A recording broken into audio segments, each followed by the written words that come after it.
The 6 best ways to screw up your retirement. Just mess it up.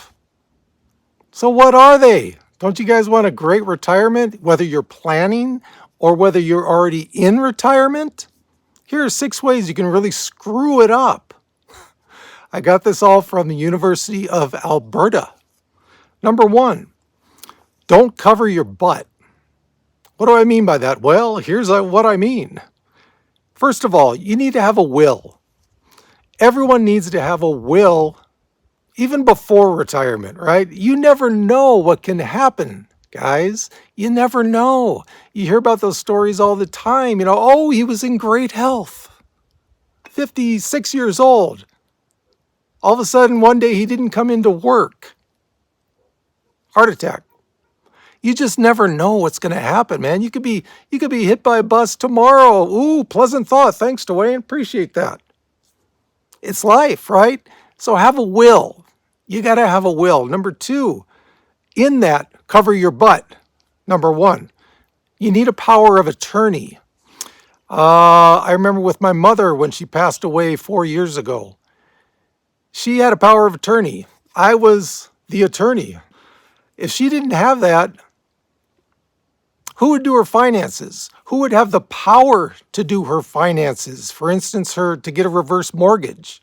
If I didn't have a power of attorney for my mother, everything would have been screwed up.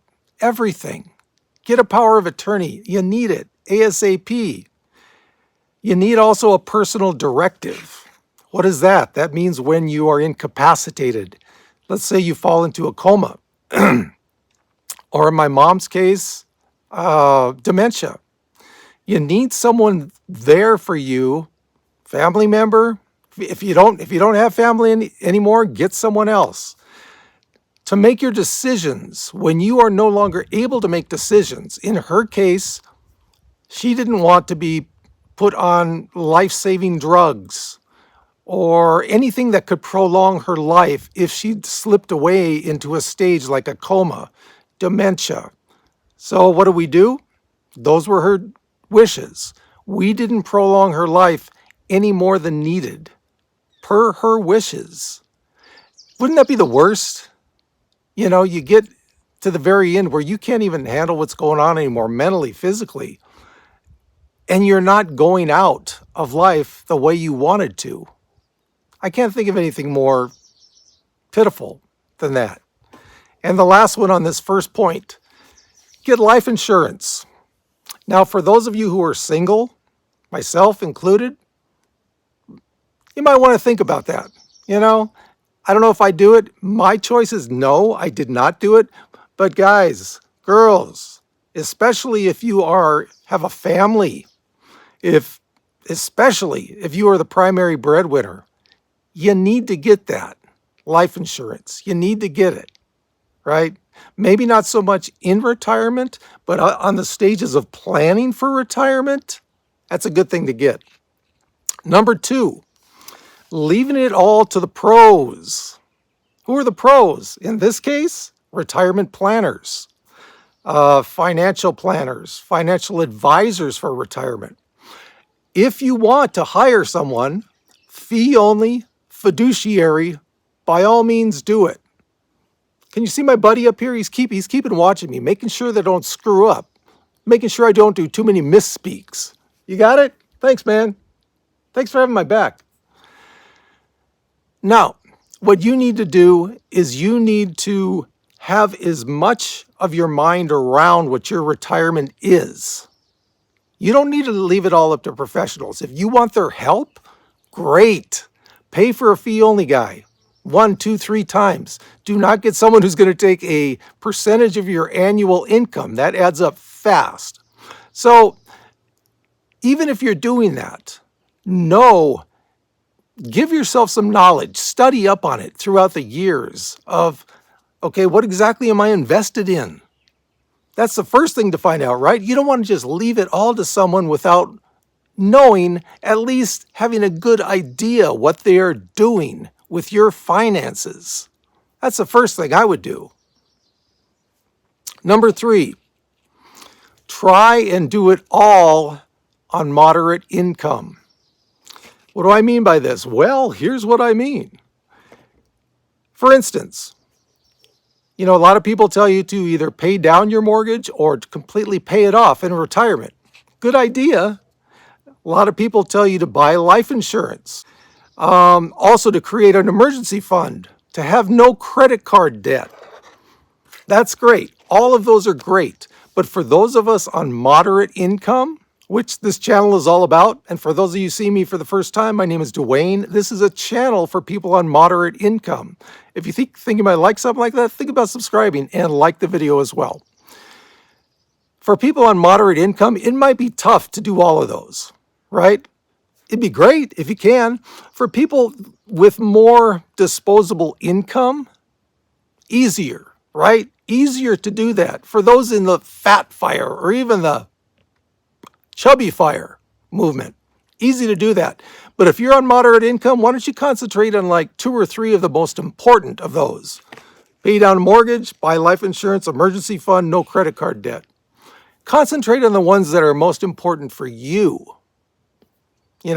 Take care of those. The other 2 or 1, you'll get to that, but you might not be totally invested in it, okay? People on moderate income, it's hard to take care of all those at the same time. So figure out what are the ones that are most important to you and go for it.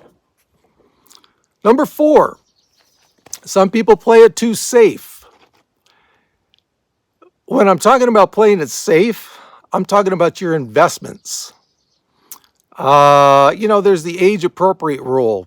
Take 100 minus your age, and that is how much you should have in stocks. Yeah, I don't know about that because I'm 61. 100 minus that means 39% in stocks. I have about 60% in stocks, okay? But the younger you are, the more you should be invested in stocks. As I've said on this channel over and over again, decade, 2 decades, 3 decades, stocks average a return of around 10%. In a couple years, like say 3 or 4 year period, maybe not so much. They might have just tanked. But over the long run, stocks are where you want to be. Stocks are the best way to grow your money. You don't want to throw everything into like bonds, right? Especially when you're young. The older you get, the more age appropriate you can make those investments. Get more conservative as you age, but remember, guys, even in retirement, your money still needs to work for you. It can't just be sitting in a mattress. At the very least, take some of that money out of the mattress, put it in T-bills, put it in a high interest savings account if you're going to do that at the very least. But I totally advise to stay in stocks, not as heavily as you would when you were younger, but still be in them when you're retired. Number 5, some people ignore happiness. This is when someone is just totally concentrated on getting to retirement. Let's say you want to retire by 50. Great, good for you. But are you just going to be, like I talked about in an earlier video, eating rice and beans every night in order to do that because you're scrimping, scrimp. Don't you love that word, scrimp? Give yourself, a little happiness in there, guys. Take some trips. Splurge on something every once in a while, Or there's the other side of that too.